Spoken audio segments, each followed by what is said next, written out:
안녕하세요. 안녕하세요. 반갑습니다. 인사이드 AK 방송 4회 시작합니다. 4회입니다. 자, 우리가 이제 저번 주까지 얘기들을 이제 약간 종합해 보면 북에서 직접 오신 분들 얘기를 다양한 뭐 먹을 게 없으셨던 분들 아니면 중국에서 먹을 게 풍족했지만 중국 넘어오셨던 분들 뭐 여러 가지 케이스를 저희가 들었습니다. 네. 오늘 저번 주에 이제 신동엽 씨가 얘기하신 대로 어떤 분이 나오신다고요, 지금? 아마 여러분들도 궁금하실 것 같아요. 지금 뭐 남한에서도 굉장히 이슈가 되잖아요. 이게 군대들에 대해서 그쵸. 뭐 여러 가지 무슨 사건들이 뭐, 많았죠. 예. 북한이랑 관련된. 그렇죠.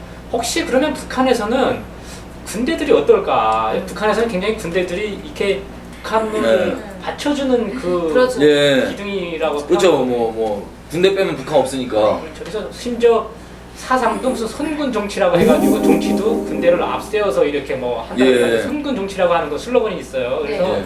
그럼 북한 군대가 어떨까? 이번 시간은 주제가 북한 군대 어떤 대우를 받고 있고 어떤 위치에 있고 어떤 생활을 하고 있는지 자세하게 한번 좀 파헤쳐 보기 위해서 딱 적합한 게스트가 그렇죠. 오셨죠. 근데 오늘 게스트 부르시면 이 여자분들은 군대 얘기하면 기겁할 수도 있어요. 왜냐면 이 남자애들이 제대하고 맨날 헛소리하고 그러고 막 짜증날 수 있거든요. 전 오늘 솔직히 제가 할 말이 없을까봐 끼어들지 못할까봐 걱정이거든요. 아니 괜찮습니다. 궁금한 거 이미 시청자분들께 말씀드리는데 그런 이 지루한 남한 군대 축구하는 그런 얘기 아닙니다. 실전 북한에서 선군 정치라고 그러죠. 솔직히 북한은 군대 빼면 아무것도 없거든요. 네. 그 모든 걸 다 1순위로 들여갖고 한다는 그 군대에서 나오신 분을 저희가 모셨습니다. 네. 배그셉 씨입니다. 네. 매해 방송마다 하는 얘기지만 예. 정말 잘생겼어요. 아, 예. 예. 반갑습니다. 오늘 또 처음 뵀어요. 또 처음 뵀어요. 항상 처음 뵈. 간단하게 자기소개 좀 예, 소개 좀 해주세요. 부탁드리겠습니다. 저도 원래 이 카메라 앞에서 제가 쩔어야 되는데 카메라가 오히려 제가 북한군이라고 쩔었나 봐요. 아, 아까 그렇죠. 애가 쫄아갖고 지금. 그 시청자 여러분들께 아니 이거 카메라에 쩔지 마. 오늘 시작부터 심상치 않습니다. 지금 뭔가 지금 나올 것 같아 오늘. 우리가 MC 사실 우리가 MC잖아요. 근데 예. 근데 당황스러워. 우리가 좀 따라가야 될 것 같아요. 오늘 뭔가 나올 것 같습니다. 아, 소개를 좀 부탁드렸는데 카메라를 일단 호통 주셨어요. 아, 예. 소개를 부탁드렸는데. 예, 저는 북한군 출신이고요. 한국에 온 지 이제 3년밖에 안 됐습니다. 북한군 중부전선 철원군에서 고사공하다가 북한군 탱크부대에서 복무했습니다. 10년을 다 마치고 와야 되는데 2년 만에 튀었어요. 웃겼나봐요. 아, 그냥 뭐 있는 그대로 말씀해 주시면 됩니다. 그래서 지금은 대한민국에 와서 3년 됐고요. 2년째 지금 한국외국어대학교의 언론정보학과에 지금 재학 중입니다. 네. 그리고 별도로 북한인권 탈북청년연합이라고 하는 북한인권 탈북 대학생 단체에서 지금 사무국장을 맡고 있습니다. 네. 네. 이제 아까 튀었다는 표현을 했는데 아, 군대에 계실 때 타령하신 거예요? 도망친 거잖아요. 네, 그렇습니다. 아, 이거 오늘 스토리 뭐 깊게 나올 것 같습니다. 이 방송을 꼭 우리 저 친구 김정은께서 봐주셨습니다. 아, 그 정은이랑 친구니까. 그 정은 이거 정은. 네. 여러분 친한 거 아니에요. 오해하지 마세요. 그 친구인데 온 거 아니라 그냥 나 동갑이라는 거예요. 친했어요. 아니 그죠? 친근하게 느꼈나 봐요. 정권에 지금 약간 이미 도전적이세요. 네, 일단. 이미 정은이가 들었으면 좋겠대요 이거를. 무슨 무슨 말부터 말씀이실지. 먼저 해야 될지 모르죠. 아니 제가 보니까 네. 이 얼굴에 이미 뭔가 이렇게 막 그 죄송한 얘기인데 막 이렇게 막 그 약간 개구지시고 뭐 이렇게 막 그 뭔가 장난기가 막 폭발하시는 것 같은데 너무 이렇게 대화가 기대됩니다. 개그 욕심도 있으신 거 예. 같고 폭발해주세요. 예, 마음껏 하셔야 됩니다 저희는. 그냥 흔히 네. 남한분들이 물어보시는 게 남한에 와서 제일 좋았던 게 뭐냐 이렇게 물어보시더라고요. 아, 그것부터 예. 이끌어 나가시는데 제가 묻고 제가 답하겠습니다. 예. 쭉쭉 예. 네, 남한에 와서 처음 도착해서 여기 솔직히 첫째는 믿어지지 않았어요. 이게 남조선이 맞는지 아닌지 하도 여기저기 쫓겨다니다 나니까 일단은 실감은 안 났는데 가장 북한과 남한이 차이 났던 것 그리고 남한에서 가장 좋았던 것 각하를 마음대로 씌울 수 있는 그 자유가 엄청났습니다. 이게 북한에서 만약에 뭐 김정일을 씹었다 그러면 어떻게 되죠?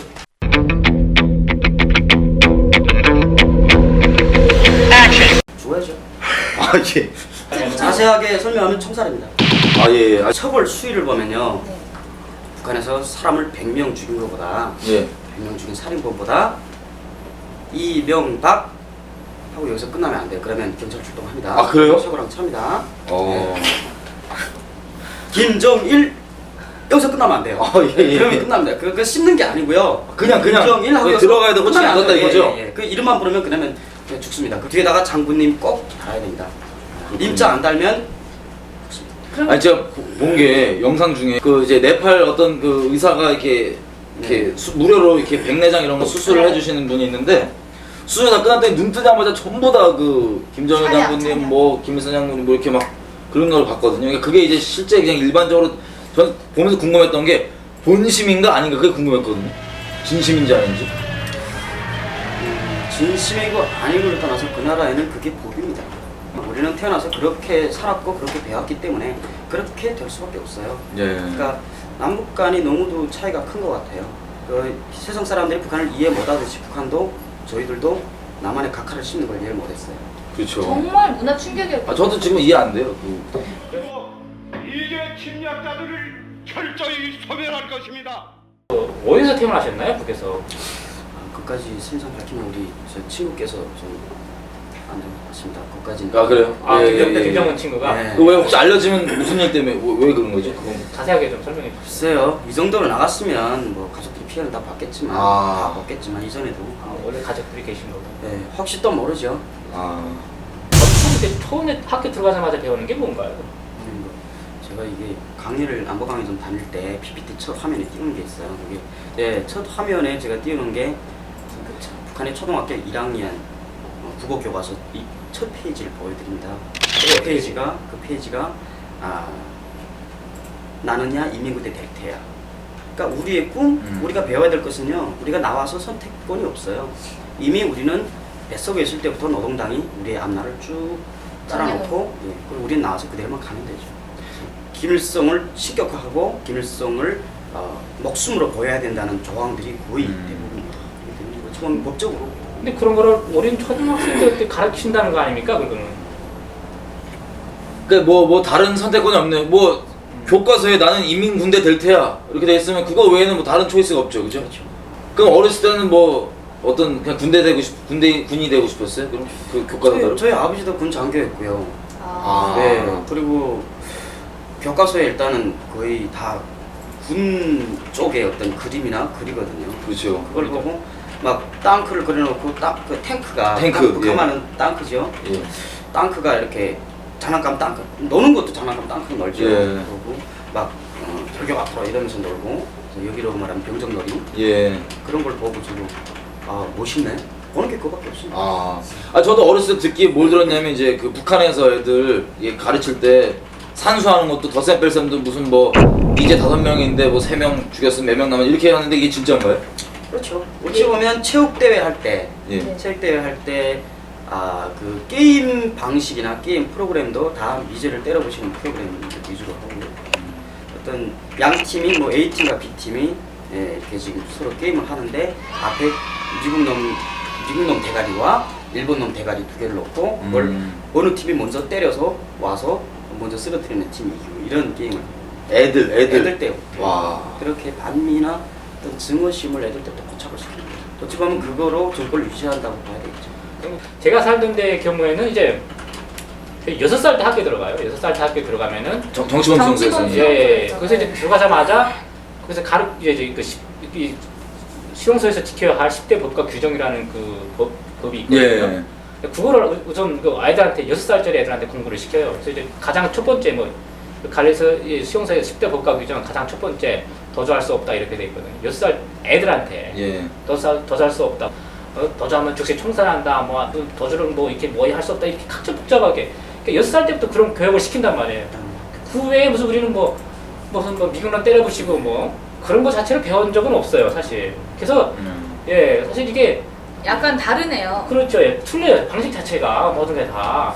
그래서 나도 지금 이렇게 들으면서 그렇죠. 조선민주주의공화국이라고 해서 국가라고 했는데 전 국가로 안 치지만 일단 뭐 국가의 모양은 있죠. 겉모양은 이제 국가라고 했는데 거기서 그 국가라는 것에서 배워준다고 하는 교육이 결국은 학교 들어가서부터 그냥 이 김일성 일가족을 실격화시켜가지고 처음부터 마지막까지 그냥 예? 어린 아이들한테 그렇게 세뇌적인 그 교육을 체계적으로 시킨다는 거 아니에요, 결국은. 그럼 제가 삼자로서 좀 정나라하게 말씀드리면 죄송합니다. 너무 마음 상하지 마세요.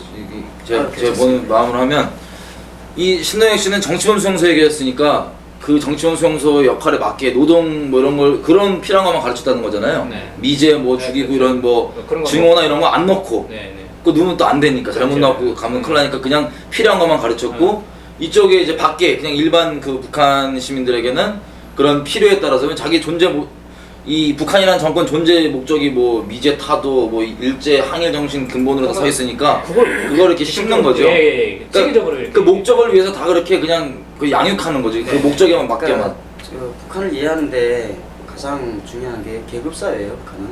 예. 그러니까 계급을 중요시하기 때문에요. 공산당 그리고 정부의 친화적이고 정부의 충성 계급과 그리고 정부의 반대 계급을 뚜렷하게 분할을 시켜서 분리를 시켜서 네. 그 분리에 따라서 교육과 또 혹은 혜택이 완전히 다른 거예요. 그래서 저희 같은 경우에는 어찌 보면 충성 세력이었죠. 충성 세력 혹은 반대 세력이 아닌 그런 사람들한테는 어찌 보면 정상적인 북한의 입장에서 정상적인 교육을 하지만 신동엽 선배님 탈북 선배님이시니까 선배님이라고 하실게요. 예. 여기도 계급이 네, 계급이 뜨거다니요. 계급이 여기도 이어지는. 예. 그래서 우리 선배님이 계셨던 그것은 어찌 보면 북한의 반동 세력들, 북한에서 처형시켜야 할 없어져야 할 반동 세력들이기 때문에 그 사람들한테는 구태여 그런 교육 필요 없었다. 그렇기 때문에 그 사람들은 관리하고 죽여버릴 대상들이었기 예. 때문에 별따로 이런 충성 그런 게 없었겠죠. 예. 들어가 보지 못해서 일단 옛날에는 군대 입대하는 게 상당히 금지스러웠어요. 그리고 사회에서 군대를 중시하는 이런 기풍이 엄청 세가지고요. 북한의 군복이라고 하죠. 그 범가죽이라고. 범가죽이래. 범가죽이라고 유행을 붙였어요. 그래서 흔히 이렇게 결혼 대상자를 고를 때 여자들이 남자가 군대 안 나갔다 하면은 취급 안 해요. 그러니까 그만큼 남자를 안 보는. 예, 남자를 안 보는 군대를 못 나갔으면 그러니까 사람이 안 된다. 혹은 남자는 군대를 나갔다 와야지만 사람이 된다. 이런 말이 돌았는데 그게 뭐 90년대 후반부터 들어서기 시작해가지고 많이 그랬죠. 경제난이 닥치고 군대들 자체가 거의 군대들도 먹고 살기 힘들어가지고 예. 군대들도 민가를 많이 터는 거의 도적으로 변해버렸어요. 군대가 민가를 털었다고요? 민간뿐 아니고 군대들한테는 털지 못할 대상이 없죠. 그래서 나중에는 군대가 그 범위 가죽에서 이름이 바뀐 게 도둑놈이라고 바뀌었던 거예요. 예. 그래서 군대가 민간에 들어오면 아줌마들이 이전에는 범위 가죽 입었다는 소리를 했지만 지금에 와서는 나 도둑놈 왔다. 시급이 바뀌었군요. 근데 그거는 이제 사회가 힘들어져서 사회가 힘들어지고 군대도 힘들어지니까 군대들이 먹고 살기 힘들어서 자기의 권력을 가지고 있냐 막. 그러니까 군대라는 게 원래 이게 힘이 있잖아요. 네. 그 힘 가지고 횡포를 하는 거죠. 주민들을 그런 거죠. 그거를 국가에서 도장을 하고요. 그게 바로 선군 정치라는 미명 아래 이야. 이게 악행이 잔된. 그러면 그 여셉 씨가 어릴 때 봤던 군대들의 모습 그때 모습은 어땠나요? 뭐 아니면 아니면 아버님이 또 군인이라고 하셨잖아요. 예. 그러니까 어렸을 때 봤던 모습은 어때요? 네. 어렸을 때 봤던 제가 어렸을 때 정말 어렸을 때 한 8살쯤에는 군대들이 멋있었어요. 멋있고 제가 봤던 군인들은 또 이게 하사관들이고 상당히 뭐 깜찍가 있는 하사관들이에요. 범에 네, 정말 아주 범의 그 형상들이었는데 그게 90년대 중반 들어서면서 경제난이 닥치면서 군부대들마다 영양실적, 호약자 이런 사람들이 많아지기 시작했어요. 저는 어릴 때 그걸 많이 봐가지고 그러니까 그 퍼센트지가 옛날에도 있었어요. 영양실적가 군대에서는 북한에는. 근데 그게 예를 들어서 한 개 대대에 이전에는 90년대 초반에는 그래서 한 뭐 20명, 30명 정도밖에 안 됐지만 그게 90년대 중반 후반에 들어서면서 경제난이 군대들까지 이렇게 닥치면서 마지막에 90년, 97년도 보니까 아버지 대대가 한 600명 정도였는데 공병부대라 인원이 많았어요. 그 부대 안에 4개 중대가 있는데 한 개 중대가량의 인원이 영양실적 걸려버렸어요. 그래가지고 병영 자체를 영양실적 병영을 따로 모아놓고 거기다 영양실적 걸린 1도까지는 괜찮아요. 1단, 2단, 3단이 있는데 1단까지 괜찮은데 2단, 3단은 죽기 전까지 간 영양실적 환자들이죠. 그래서 그런 사람들을 따로 격리시켜서 이렇게 영양을 보충을 하려고 그런 상황까지 왔죠. 그러니까 북한의 군대는 어떤 면에서 제가 경험했던 군대는 특수부대가 아니고 일반 군이에요. 그런데 또 군도 한 시각으로 보면 안 되죠. 네. 북한도 특수부대가 있고 특수부대는 상당히 공급이 좋고 혜택이 좋죠. 특수부대는 또 훈련도 또 아주 열심히 받고 강하게 받고. 네. 그런데 저희 일반 부대 같은 경우에는 배가 부를 때는 훈련이 있었죠. 근데 점점 영양시설들이 많이 생기고 하니까 훈련 자체가 거의 없어지고 그 대신 군대 나가면 농사일을 많이 했어요. 농사일이라는 게 어떠냐면 이 경제난이 닥치면서 협동농장들이 다 마비가 돼버렸어요. 그래서 농장원들이 일 나가도 자기한테 들어오는 쌀이 없어요. 자꾸 분양비를 가져가고 마지막에 1년 내내 뼈빠지게 일하고 쌀을 자기네가 못 먹어요. 자기네가 지은 쌀을. 그러니까 일을 안 나가는 거예요. 그래서 협동농장이 파괴되고 농장원들은 농장 밭이 아니라 산으로 올라가서 산에다 불 넣고 화전농하고 그렇게 돼버린 거예요. 그러니까 농장이 마비되고 밭들이 놀기 시작한 거예요. 그래서 군대도 똑같이 저 강원도 부대 같은 경우에는 북한에 공급은 해요. 쌀 공급은 하는데 강원도 주둔 지역의 부대들이 왜 힘드냐면요. 북한에는 도로가 가장 험악해요. 세상에서 제일 도로가 열악한 게 북한일 거예요. 아스팔트가 거의 없어요. 거기다가 또 강원도 지역에는 산간 지역이잖아요. 여름에 비만 오면 장마가 져가지고 모든 도로들은 다 끊어져 버려요. 그러면 사단에서 알아서 지시를 떨고요. 2달 동안 식량 자체를 해결하라. 근데 아니 근데 한국에서 식량들을 원래 보내줬다고 그랬거든요. 근데 그게 그때 당시 군대에서 혹시 그런 거 남한에서 온 쌀 같은 거 그런 거는 뭐 밥에 먹고 뭐 이런 걸 본 적이 없나요 그러면은? 그런 거는 거의 보질 못했어요. 그 제가 2000년대 군대 나왔었는데 그때 제가 명절 때 김정일이 생일날 그때 처음으로 남조선 라면을 특식으로 먹어봤어요. 남선 라면이요? 네. 아, 군대에서 특식으로 네, 라면이 나왔어요? 네, 신라면으로. 신라면. 네, 그게 북한에서는 라면이 가장 최고급 음식이죠. 그러니까 그렇게 바닥 일반 사람들의 소민 음식이 아닌 거죠. 좀 웃긴 이야기는 하지만 서글픈 이야기가 제가 안보 강연을 다니면서 초등학교 이렇게 여러 번 간 적이 있었어요. 이야기들을 이렇게 해보면 애들이 북한에서 굶어 죽고 막 이런 이야기를 이해를 못해요. 못하죠. 네, 그래서 막 그런 증언을 하면서 북한에서는 먹을 것이 없고 이래서 많이 이렇고 있다고 하면 어떤 애가 막 저기요 하고 손들어가지고 예 말씀하세요. 먹을 게 없으면 왜 굶어 죽어요? 라면 먹으면 되는데요. 할 말이 없는 거예요. 그냥 남한 말대로 헐 대박인 거죠. 그래서 그만큼 그 남한에는 라면이 진짜 그렇죠. 네, 가장 쉬운 가장 없을 때 먹는 가장 흔한 네. 음식인데 네. 저쪽에서는 우리는 특식으로 먹었다는 거죠. 근데 그것도 모르겠어요. 남한의 대통령들이나 남한의 국민들이 그 세금을 모아서 군대에 주라고 주진 않았겠죠.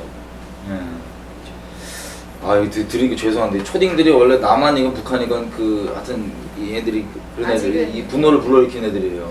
근데 이해해 주세요. 아니, 저는 이해가 아니라 그 애들이 무슨 죄가 있겠어요. 그 애들을 그렇죠. 교육한 교육자들이 문제죠. 그 교육자들의 문제는 그 교육을 주도한 정부의 문제. 예. 저는 한국 정부의 대한민국 젊은이들이 어린이들에 대한 그 교육이 상당히 잘못됐다고 생각합니다. 예. 제대로 된 교육을 안 하고 예. 북한과 통일에 대한 국가에 대한 어떤 개념 자체를 심어주지 않고 있다는 것 자체가 좀 아. 심각하다고 생각합니다. 예, 그렇죠. 지금 뭐 애들뿐만 아니라 어른들까지도 마찬가지예요. 지금 뭐 개념이 거의 뭐 아무리 이렇게 생각이 있는 뭐 성인에도 뭐 북한의 상황들 얘기하면은 그냥 못 알아듣고. 그렇죠. 아무리 부유한 국가라도 국민들이 정신력이 예, 해이되면 국가는 망할 수밖에 없는 것이죠. 그렇죠. 대한민국이 아무리 경제적으로 부유하다고 쳐도 예. 대한민국은 지금 정신의 빈국 같아요. 아, 그럼요. 빈곤국. 그게 참 그래서 이제 걱정입니다. 학생 때도 무슨 군사훈련을 시킨다 그래요. 그래서 그렇죠. 14살, 15살 그때부터 군사훈련을 시키죠. 그게 붉은 청년 군의대. 여기 말하면 향토 예비군의 정류지요. 근데 그걸 14살, 그러니까- 15살 학생들이 그렇게 한다고요? 그때부터 무기를 수여받고 훈련을 합니다. 진짜 무기를요? 그렇죠. 그때부터 진짜 자기의 무기가 주어져요. 그 우리 옛날 교련 하듯이 남한에서도 옛날 지금 없는데 옛날 교련 같은 거 했었거든요, 학교에서. 수업이 있었어요. 예, 네, 그런 거죠. 그러니까 민방위가 되게 한 3개의 부류를 볼 수 있어요. 일단은 제일 어린 부류는 그 학생들을 중학교 5, 6학년 학생들이에요. 그런 학생들한테 5, 6학년이 민방이라고요? 북한의 중학교는요. 예. 고등중학교라고 남한의 그 중학교 개념하고 조금 틀려요. 예. 북한에는 인민학교, 소학교, 4년제, 고등중학교, 그러니까 고등학교와 중학교를 합한 6년 이렇게 해서 10년이거든요. 네. 유치원 1년에서 11년제 의무 교육입니다. 북한은. 예. 민방이라고 하면 일단은 정기적인 군사훈련 시키는 붉은 청년군인데 그 다음엔 노동자, 농민, 그러니까 노동자하고 농민들의 노농조기대, 그리고 교도대라고 하는 어떤 예비역들의 민방위 부대가 있거든요. 그건 거의 실제 정규군 수준의 그런 민방위도 어찌 보면 남한보다 체계적으로 잘 돼 있고 훈련도 여기보다 체계적으로 잘 받고 있는 상황이죠. 예. 뭐 어린 아이들인데도. 그렇죠. 다 실탄 사격 다 해야 되고 가서 근데 2달 동안 병영 체험 딱 해야 되고 음. 제대로 군복 입고 병영 체험하고. 남한의 군대는 북한 어떻게 보면 북한한테 이렇게 지키기 위해서 북한을 목표로 하고 우리가 군대에서 훈련을 받잖아요. 북한의 군대는 목표가 뭐예요? 군대의 첫 번째 우선 예, 목적. 메인 구호는 조선인민의 철천지 원수 미제 침략자들을 소멸하라. 왜냐하면 왜 미국을 그렇게 증오하는지 저는 확실하게 배웠지만 네. 확실하게 알지만 남한 사람들은 왜 미국을 싫어하는지는 모르겠어요. 네. 그건 진짜 남한의 그 반미를 외치는 사람들한테 진짜 외쳐보고 싶고 물어보고 싶은데 네. 왜 반미가 그렇게 당신들한테 그렇게 절절한지 모르겠습니다. 북한에서 왜 반미냐? 네. 6.25는 이승만과 미국이 했다라고 우리는 어릴 때부터 교육을 받았기 때문에 예. 전쟁 자체를. 그렇죠. 그렇기 때문에 6.25 전쟁을 미국에서 냈다고. 그렇죠. 배운다고요? 네, 미국과 이승만이 먼저 북침을 했기 때문에 이 한반도의 비극은 미국의 그 원인이다. 미국이 한반도의 비극의 원인이다. 그렇기 때문에 그 증오심, 왜곡된 역사로 인한 그런 교육으로 인한 증오심. 그게 정말 왜곡된. 그렇죠. 그래서 그게 북한 사회를 움직이고 군을 움직이는 어찌 보면 원동력이죠. 근데 이게 들으면 제가 웃긴 게, 그러니까 지금 그 선군 정치인 북한에서 그 군대가 갖고 있는 첫 번째 목적은 두 글자로 줄이면 반미네요. 반미. 참 재밌네요. 지금 우리나라에서 그렇게 하는 사람들이 많거든요. 그러니까 반미를. 더 한심한 건 오히려 이정희 같은 분들 봐요. 6.25 누가 했습니까? 하니까 말 안 하겠대요. 이런 사람들이 대한민국 국회까지 들어왔다는 건 저는 심각하게 생각합니다. 그 민노당 그 네. 아줌마.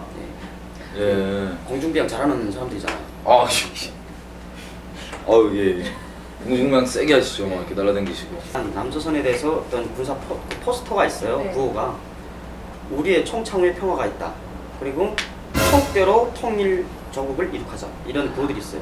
그 총대에 공화국 깃발을 꽂아서 한라산에 꽂아야 된다. 그 이거는 그냥 무력으로 밀고 내려가겠다는 거고요. 그렇죠. 제가 가장 군대에 나가서 충격적이었던 그 정훈 장교가 그는 좀 지도원인데 그 사람이 이야기했던 장교가 이야기했던 것은요. 일단은 우리 인민군이 사명과 이런 걸 쭉 배우는 거예요. 일단 우리 장군님의 통일과는 무력 통일과다. 무조건 총대 밀고 나가서 이렇게 무력으로 네. 한반도를 통일해야 된다. 이게 북한군의 철저한 그런 힘으로. 신념이지만 근데 민간의 문제가 나왔어요.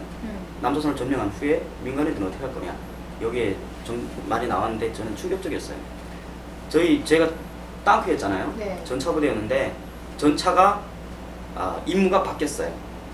왜냐하면 전방 임무에서 후방 임무로 바뀌었는데 왜 바뀌었냐면 남한의 흡혈 땅크, 남한의 전차의 그 성능하고 게임이 안 된다는 걸 북한에서 인정해버린 거예요. 이라크 전쟁 때 네. 미군 땅크와 소련 땅크가 붙어가지고 거의 소련 땅크는 일방적으로 학살됐어요. 미국 땅크에 거의 100대 1로 학살됐어요. 그러니까 그걸 보고 북한에서는 소련제 기술을 가진 북한식의 땅크 가지고는 게임이 안 미국의 기술 가진 그 남한의 땅크가 게임이 안 된다는 걸 알고 임무를 변경시켜서 초전방의 임무에서 물러나서 후방 임무를 가지게 됐어요. 근데 이게 더 무서운 건요. 그 후방의 임무라는 게 뭐냐면 그냥 점령 지역을 유지 관리하고 잔당 소탕. 이게 지금 현재 북한 탱크 임무예요. 우리 땅크들에. 근데 잔당 소탕할 때 일단은 민간인들 어떻게 할 거냐. 민간인들 처리하는 게 이거예요. 질서 유지니까. 장교님이 딱 한마디 하시는 거예요. 장교님이라 먼저 그렇고요. 군관이 우리가 반세기 동안 철저하게 공산주의 교육을 받았다. 저것들도 남조선도 반세기 동안 반공 교육을 철저하게 받았다. 그리고 저것들도 다 의무적으로 군대 나갔다 왔다. 그렇기 때문에 저것들도 우리 북한에 대한 어떤 골수에 사무친 반감이 있다. 베트남 전쟁을 봐라. 월남 전쟁 때 미군이 마을을 수색하다 보니까 어린애들이 나왔어요. 불쌍해서 돌아섰는데 그 6살짜리 어린애가 미군의 등에다가 총을 쏴버렸어요. 절대로 봐주지 마라. 내가 남조선에 진입했을 때 어린 애라고 여자예요. 안 여자라고 그것을 동정을 베풀고 돌아섰을 때 너한테 총알이 날아온다. 무조건 다 깔아뭉겨라. 죽여라. 포로 이런 것도 아니고 그냥 그렇죠. 무조건 죽여야 그렇게 군대에서 그렇게 체계적으로 교육을 시키는 건가요? 네, 그렇죠. 그게 체계적인 교육이고요. 반항하는 자는 묻지 말고 사살하라. 이거예요. 여러분들이 이제 북한군에 들어왔을 때 혹은 조카 통일됐을 때 뭔가 강화문 나가서 이건 아니에요 하고 한번 촛불 들어보세요. 그냥 그 촛불에 타 죽어요. 나 소름 끼쳐. 나는 이 얘기를 듣는데 가슴이 엄청 아프네요. 반미라고 하는 그 증오를 심는 그 방법부터 시작해서 같은 민족이잖아요. 우리가 같은 민족인데 그런 몇 마디의 관점, 사건을 다르게 보게 하는 그 관점 몇 마디가 계속해서 서로 간에 이런 골을 막 이렇게 만드는데 상당히 잘못된 왜곡된 역사지만 그 왜곡된 역사 교육으로 인해서 남북한이 이렇게 아직까지도 하나가 못 되고 있는 상황이죠. 글쎄요, 역대 대통령들이 돈으로 통일을 해보려고 평화를 얻으려고 해봤죠 많이. 근데 과연 평화나 그러니까 안보나 안녕이 돈으로 해결될까요? 돈으로 못 삽니다. 당연하죠. 그래서 저는 이 대한민국 자체가 이게 통일이 안 되는 원인이 북한 사람들한테 제대로 된 역사 교육을 알게 하는 순간 그 사람들은 총을 넣을 거예요. 근데 그렇게 못하고 있거든요. 북한을 제대로 알지도 못하고 남한사회는, 그리고 남한사회는 알려고도 하지 않는 거예요. 그러면 안 되는 거죠. 제가 지금 그 남한에 있는 입장으로서 보면 지금 말씀하신 대로 북한에 대한 감정의 골이 깊다기보다는 생각이 없거든요. 그냥 북한에 신경 안 쓰거든요. 무관심해. 그냥 이기심 가운데 무관심해. 그냥 아무 생각 없게 살고 그냥 북한 신경 안 쓰고 그냥 자기 잘 먹고 잘 살면 되는 이 남한 사람들한테 아까 뭐 이정희 씨라고 그런 분들이 보니까는 갖고 있는 게 똑같은 목적에 똑같은 지금 북에서 받는 그 관점의 교육을 보고 한단 말이에요. 아까 북한이 갖고 있는 첫 번째 목적이 반미인데 그게 잘못된 역사 관점을 통해 나온 결과인 걸 우리가 알았잖아요. 그 사람들이 하는 말을 왜 들어요, 이 사람들이 다. 이렇게 돼 있기 때문에 그 증거 자체기보다는 진짜 우리가 완전 무지한 거 있죠. 그냥 있는 그대로 보지 못하고 그냥 멋대로 살다가 그냥 들으면서 내 육신 편안할 수 있는 그런 안락한 소리들 이런 소리도 들으면 그냥 그거 믿고 그냥 가는 그런 게 그게 더 무섭죠. 그게 더 참 문제인 것 같아요. 왜냐면 우리 청년들한테는 되려 저는 이렇게 생각해요. 북한 정권이 문제고 왜냐면 그들이 그 북한 사람들 다 속인 거잖아요, 사실. 얘기하신 대로 정권이 그렇게 거짓말을 가르쳤기 때문에 똑바로 된 역사 관점을 보게 되면 그 북한 사람들이 잘못된 증오를 풀고 총을 놓는데 그래서 우리는 우리가 뭐가 없으니까. 그렇죠. 이 보는 게 일단은 한반도의 불행의 근원은 북한 정권입니다. 그 정권이 없어지는 순간 우리 남한의 갈등이라든가 다 없어집니다. 그 그러니까 악의 근원을 뿌리 뽑아야지. 그 암 세포가 지금 자라고 있는데 거기다 지금 빨간 애가 봐주는 상황이에요. 지금 세계 국제사회나 그러니까요. 대한민국은 수술해야지 그 사람이 살지. 이 한반도는 암덩어리를 수술해야 삽니다. 암덩어리가 수술 안 되고 거기다 빨간 애만 발라주는 게 그게 아닙니다. 우리 이 민족끼리 감정을 풀어야 되는 그것은 정말 똑바로 된 것들을 보고 서로 같은 관점을 나눠야지만 가능한 건데 그 암덩어리는 그 북한 정권을 맡고 있는 거잖아요. 그래서 우리가 이것을 서로 감정 간에 풀어야 된다고 생각하시는 분들은 잘못 또 오해하는 게 북한 정권을 용납하고 용인해 준다는 이런 잘못된 얘기를 하는 거예요. 그래서 어떤 민족 간에 서로 풀어야 된다는 감정을 푼다는 얘기가 잘못 오인되면 또 북한 정권을 우리가 용납하고 받아줘야 되고 걔네한테 뭐 지금 이렇게 그래서 생각하거든요. 이게 우리 민족끼리 애매함입니다. 우리 민족끼리 하도 많죠. 남한에는 너무 좋아요. 우리 민족끼리 맞아요. 제가 외국을 많이 다녀봤지만 어디 가도 밥상에 김치 된장 나오는 나라는 없어요. 그게 우리 한반도예요. 우리는 남과 북은 유일하게 김치와 된장을 먹고 이렇게 우리 한국말을 쓰는 거죠. 예. 그런데 우리가 분명히 그렇게 우리 민족끼리지만 이 사람들이 외치는 우리 민족끼리 정확히 북한 정권과 국민을 갈라서 봐야 됩니다. 예. 북한 정권과 국민은 절대 하나가 아닙니다. 예.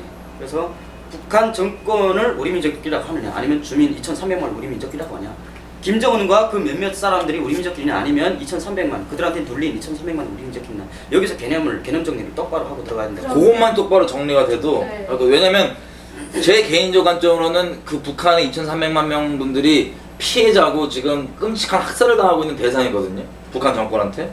그래서 우리 민족끼리라 해서 지금 우리가 이렇게 남한 청년들이 외치는 것처럼 우리 민족끼리가 북한 정권이 아니라 진짜 그 2,300만의 사람들과 우리 민족끼리가 되면 당연히 우리의 공통적인 북한 정권인 거예요. 근데 지금 다 이렇게 좀 애매하게 여러 가지 이런 관점들을 이렇게 풀어나가고 사람들이 많이 속아서 우리 민족끼리란 그 맞는 말을 어디다 써먹냐면 북한 정권을 용납해 주는데 쓰고 있거든요. 그게 참 안타까운 점이거든요. 제가 지금 대한민국 국민이지만 네. 북한의 입장에서 북한 사람의 입장에서 제가 이야기를 꼭 하고 싶은 건 누구한테 그 서울대학교 그때 김정일이 죽으니까 분향소 설치했던 아가씨 그게 대한민국의 아주 명문 대학 거기 대학교 학생이 그렇게 했다는 것 자체가 참 참담하지만 거기서 그 김정일의 분향소를 설치했던 거를 그걸 철거해 가니까 그게 공안 탄압이라고 언론에서 이야기를 하더라고요. 공권력으로 이렇게 했다고. 네, 그게 표현의 자유를 탄압하고 공안 탄압이라고 하는 이야기를 보면서 분별을 못하죠. 가슴이 아픈데 그한테 분명히 말하고 싶습니다. 그리고 그 사람들을 위시한, 그 사람들을 동정하는 대한민국 젊은이들한테 이야기하고 있습니다. 분명히 좀 얘기해. 네. 카메라를 보시고. 과연 대한민국 젊은이들은 자기의 민주주의, 자기의 자유를 어디까지 허용해줘야지만 그게 성이 차고 그렇게 만족합니까? 당신들이 원하는 자유와 당신들이 원하는 민주주의의 기준이 어디까지입니까? 이 대한민국은 분명히 공화국입니다. 공동체 이익을 먼저 생각하는 게 공화주의인데 그거를 무시하고 개인의 자유를, 그 개인의 자유는 어느 정도의 절제와 법치 안에서 그게 유지가 된다고 생각을 합니다. 그래서 여러분들 태어나 보니까 이명박 대통령 각하를 마음대로 씹을 수 있는 자유가 생겼어요. 우리는 그 자유가 없었어요. 각하를 씹고 싶어서 엄청 먹이 엿같이 찼지만 그걸 씹지 못하고 두만강을 건너서야 씹을 수가 있었어요. 여러분들은 각하를 씹을 수 있는 이 자유가 얼마나 중요하고 소중한지 그걸 모릅니다. 왜? 여러분들은 그냥 받았으니까. 하늘에서 뚝 떨어졌습니다. 여러분들의 자유는. 여러분들은 너무도 쉽게 받은 은혜이기 때문에 위험스러운 건 너무도 쉽게 버릴 수 있다는 겁니다. 지금 여러분들이 각하를 씹는 이 자유 그렇게 쉽게 생긴 게 아닙니다. 여러분들 쉽게 지금 누리고 마음대로 버릴 수 있지만 그거를 찾기 위해서 여러분들 할아버지들 목숨 버렸습니다. 수백만이. 이게 막대한 대가와 피해 대가 위에서 생겨난 게 여러분들이 지금 누리고 있는 이런 각하를 씹을 수 있는 자유입니다. 절대로 마음대로 썩어버리지 말아야 하는 게 자유라고 생각합니다.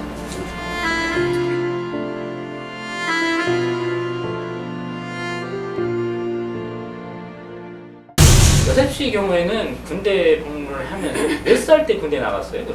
네, 저희들은 17살이 성년 기준이고요. 그때부터 군대에 나가게 됩니다. 그러면 2008년 후반쯤에 오셨잖아요, 한국에. 네네. 그러면 2008년도까지 군대 계셨어요? 그건 아니고요. 네. 제가 2000년도 그때 군대 나갔다가 거기서 탈출했어요. 그래서 2003년도에 탈출해서 중국을 넘었고 그때 19살이었고요. 그래서 중국에서 한 5년 동안 잡혀가고 또 도망치고 이런 걸 반복하다가 또 그래도 뭔가 천국을 찾고 싶더라고요.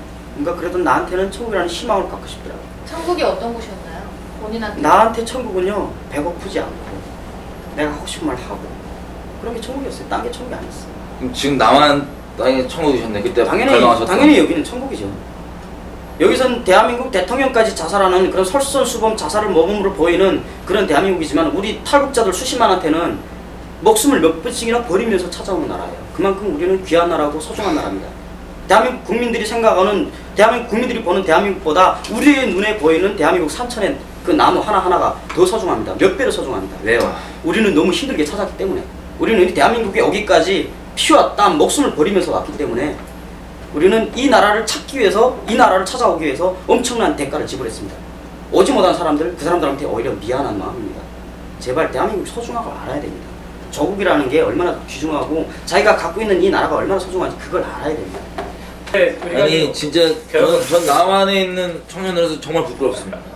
여기 저 앞에 우리가 정말 너무 배불러, 솔직히 말씀 너무 배불러서 우리는 소중한 걸 모르거든요. 근데 참 제가 뭐 그 말씀 들으니까 제가 더 황송하네요. 왜냐하면 얼마 전에 제가 장신대학교 그 간증경 교회 강연을 갔었어요. 제 이야기를 들으시면서 울어주시고 금식해주시고 또 차인표씨, 신혜라 씨 그분들이 콘서트 나와서 울면서 탈북자들을 위해 함께 울겠습니다. 우리한테는 그게 얼마나 큰 희망인지 몰라요. 우리가 지금 북송되는 그 사람들을 위해서 할 수 있는 건 아무것도 없죠. 그런데 가장 큰 거는 이렇게 희망을 심어주는 거예요. 사람이 아무리 악조건에서도요, 누군가 나를 기다리고 있다, 누군가 나한테 관심을 주고 있다, 이런 희망만 있으면 어느 악조건에서, 어느 지역에서도 살아납니다. 그런 희망이 없으면요, 아무리 살 길이 뻔히 보이는데도 못 살아요. 희망이 없으면. 그래서 탈북자들한테 가장 중요한 건 관심입니다. 지속적인 관심이고 눈물이고 기도입니다. 그래서 그걸 저는 보고 저는 마음속으로 감사했습니다. 북한 사람들을 대변해서니까 감사할 겁니다. 왜냐하면 여러분들 이렇게 생각해 보세요. 북한 사람들이 지금 아직도 남조선을 증오하고 있습니다. 엄청나게 증오하고 있어요. 그런데 여러분들은 여기서 지금 그들을 위해서 기도하고 있어요. 그들이 지금 여러분들을 증오하지만 여러분은 지금 그들을 위해서 기도하고 있단 말이죠. 마지막에 통일된 후에 여러분들의 이 기도, 이 눈물, 영영상이 그들한테 보여줘서 그들은 여러분들한테 엄청 감사할 거예요. 나는 저 사람들을 미제의 앞잡이라고 그렇게 싫어하고 증오하고 죽이려고 포탄을 쐈지만 저들은 그래도 우리를 위해서 기도해줬네. 그 사람들은 그만큼 고마운 게 없을 거예요. 그게 바로 통일입니다. 그래서 여러분들의 관심 자체가 우리는 통일이 되어가는 겁니다. 앞으로도 북한 사람들한테 그 뜨거운 마음, 다가갈 수 있는 그런 걸 주는 게 바로 여러분들이 지금의 눈물이고 기도고 관심이고 그런 거죠.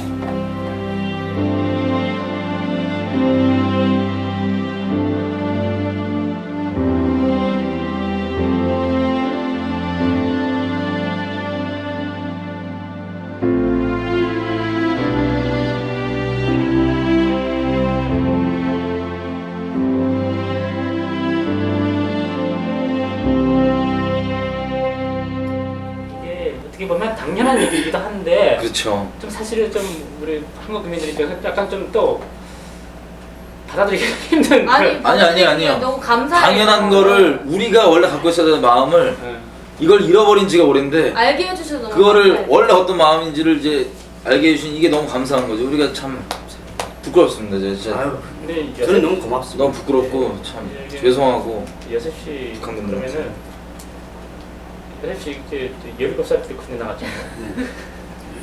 또 어떤 이상한 이야기를 하시려고? 그러니까 그래서 이제 그 군대에 나갔을 때 첫 느낌이 어땠나요? 그 무슨 군대의 모습을 보면서. 아, 상당히 뭔가 만감이 교차됐죠. 원래 제가 17살 때 예. 나가셨는데 제가 군대에 나가려고 나간 건 아닙니다.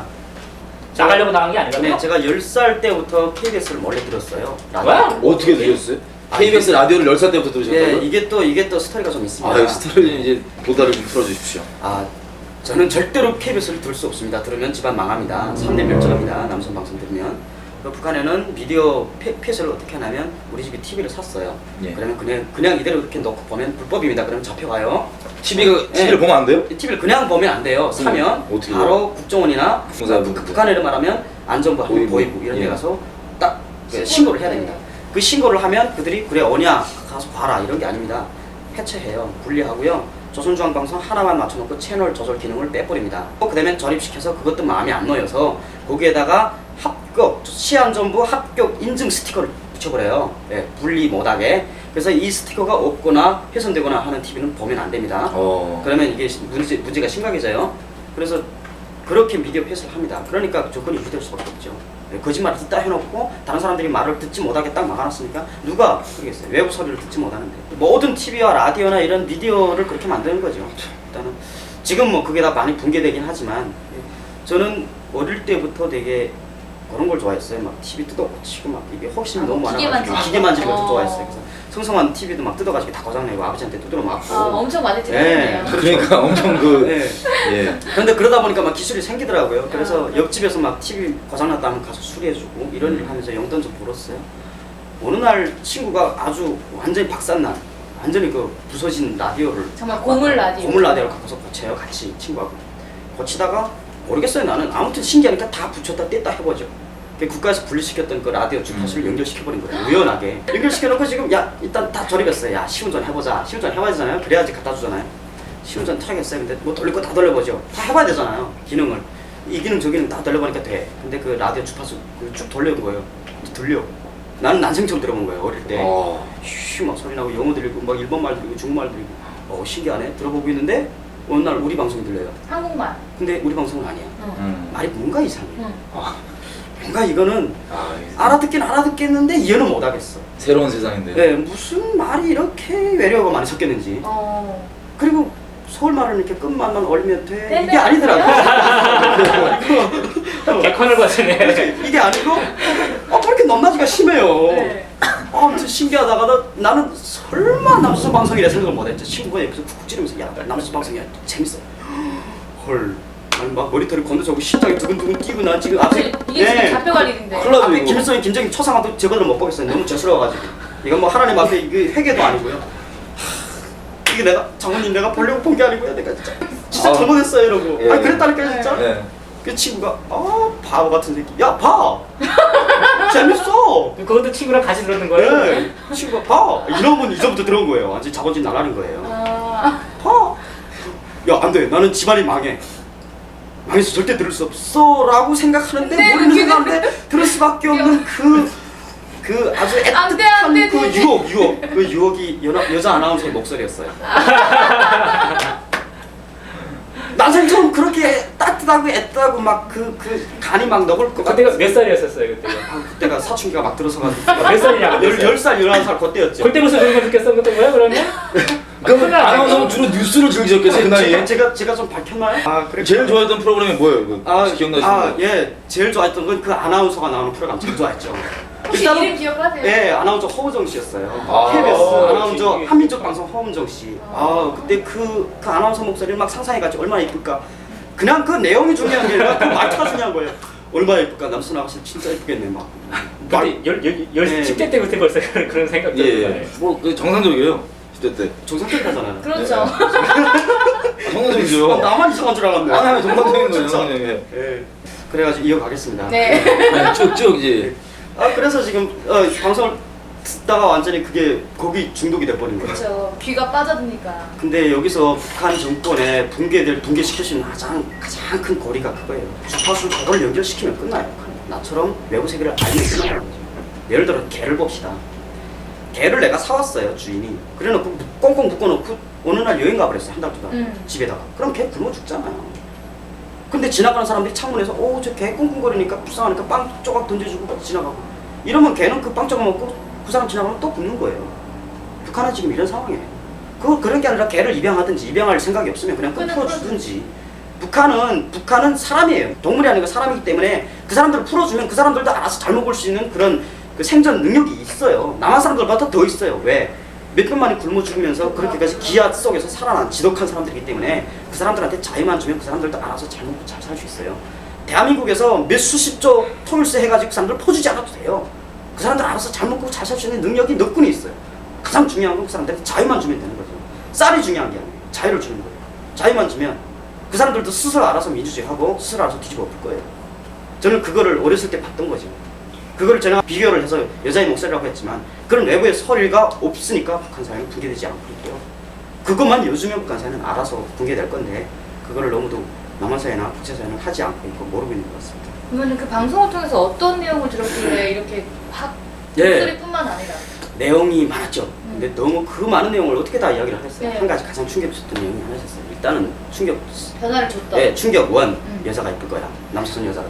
충격 2가 남조선에는 쌀이 많이 남아 들어간다는 거예요. 재고 쌀에 대한 시사 논평을 듣고 충격 먹었어요.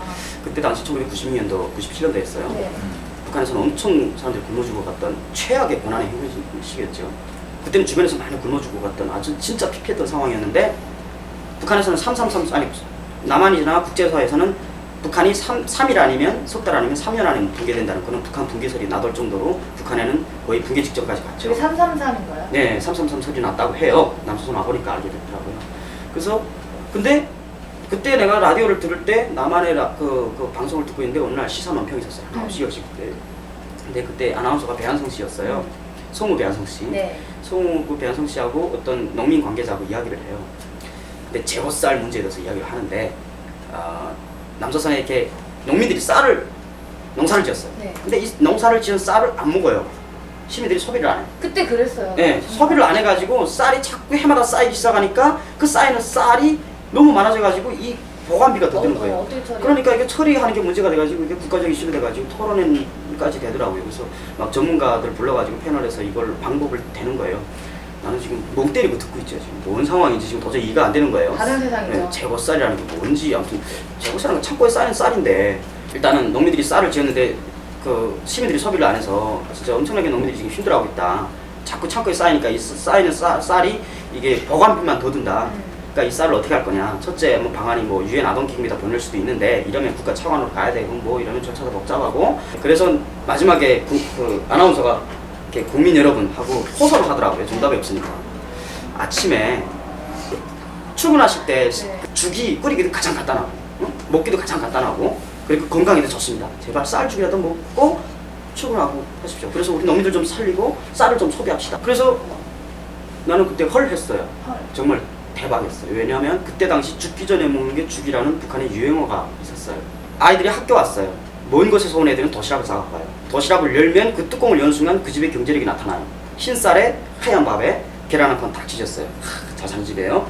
어느 애는 딱 뚜껑을 열었는데 옥수수쌀 절반, 흰쌀 절반 이렇게 누런 밥에 김치 한 조각.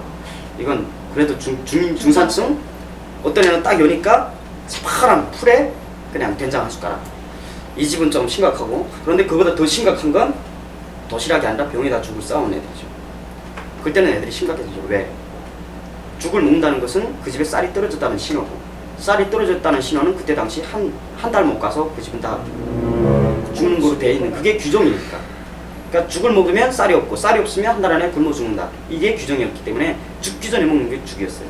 죽은 죽기 전에 죽는 걸 신호하는. 그건 심각하지. 어느 날 어떤 애는 나오던 게 안 나와요. 선생님, 야, 얘 오늘 학교 왜 안 나오지? 한번 가봐라. 뭘 싸들고. 그래가지고 뭐 애들한테 다 쌀이랑 뭐 이렇게 좀 먹어가지고 가면 거의 죽기 직전이에요. 얼굴 퉁퉁 부어가지고요. 막 덕불 먹고 막 퉁퉁 부어서 말도 못하고. 그리고 또 조금 있으면 걔 죽었대? 이런 소리가 들리고. 근데 그게 너무 흔한 거예요. 하도 많이 죽으니까. 북한에는 그렇게 죽기 전에 먹는 게 죽이다는 그런 유행어가 퍼졌는데, 남조선에서는 이 쌀이 너무 많이 남아 들어가서 먹으라는 게 죽이에요. 남북 간은 이렇게 차이가 심하더라고요. 나는 왜 이렇게 심하게 차이가 나는지 그 차이를 많이 고민을 했죠. 그때 믿지 않았죠. 근데 한국 와서 그 차이를 내가 이해를 좀 한 것 같아요. 굳이 내가 하나님을 믿어서가 아니고 성경대로가 아니고 1945년 남북이 분단될 때는 똑같았어요. 오히려 북쪽이 경제기지가 많았거든요. 네. 일본이 그 대동아 공영권으로 동남아를 치면서, 중국과 동남아를 치면서 공장을 다 북쪽에다 신설해놨잖아요. 남한에는 그냥 쌀밖에 없었죠.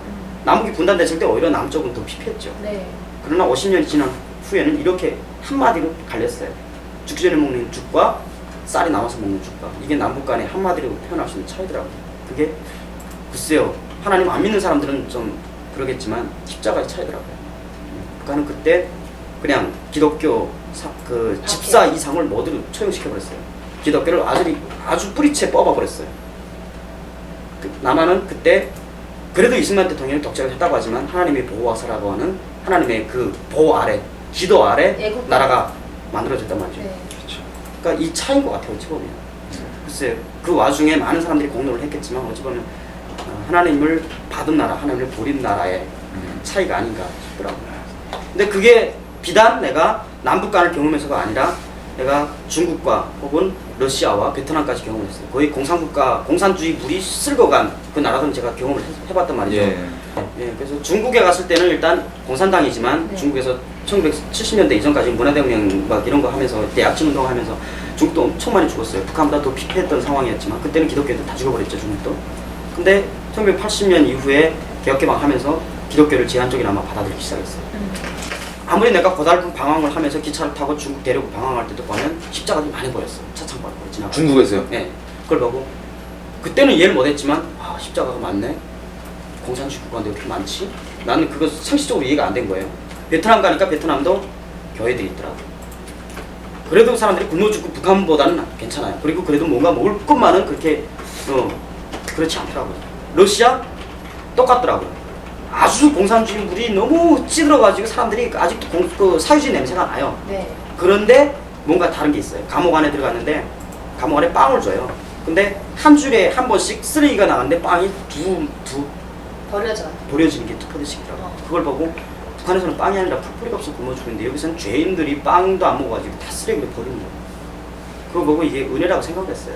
감옥 그 철창을 번호를 보니까 십자가가 쑥 있더라고요. 보면서 아무리 내가 인생 하바다 나라들을 다녀봤지만 그 나라들에서도 뭔가 배워지는 게 있더라고요. 옛날에 스탈린도 기독교인들을 수천만 명씩 처형해버리고 그랬죠. 근데 사회주의를 붕괴시키고 자본주의를 복귀하면서 다시 십자가들을 씌우기 시작했죠. 그 차이가 있더라고요. 그래서 보고 하나님을 버린 나라들하고 하나님 찾은 나라들의 차이를 보이게 되더라고요.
막 그날에 뭐 이렇게 그날에 얘기를 좀 듣고 네, 뭐 계기도 있었을 네, 테고 뭐 왜 마음가짐과 타령하고 뭐. 왜냐면 군대에서 나가기 어렵잖아요. 네. 그런 마음 먹기가. 근데 글쎄요, 라디오를 들을 때 그때부터 제가 생각이 바뀌기 시작했죠. 그러니까 사람은 뇌라고 물음표를 달 수 있어야지 사람이 자유라고. 라디오 들으면서 그렇게 생각한 거 네, 벌써? 네. 라디오 들으면서 왜냐면 남조선 그때 제주국당 방송도 조금씩 들렸어요. 제주국당 방송이 그 기독교 방송이거든요. 막 찬양 나오고 찬송 나오는데 들어보니까 뭔가 우리 수령님의 찬양과 비슷해요. 장르도 비슷하고 뭔가 이렇게. 근데 뭔가 이름이 틀려. 우리는 위대한 장군님 수령님 이렇게 말하는데 쟤네는 뭐 예수가 누구지? 대박인데요? 모르겠어요. 이런 식으로 들은 거예요.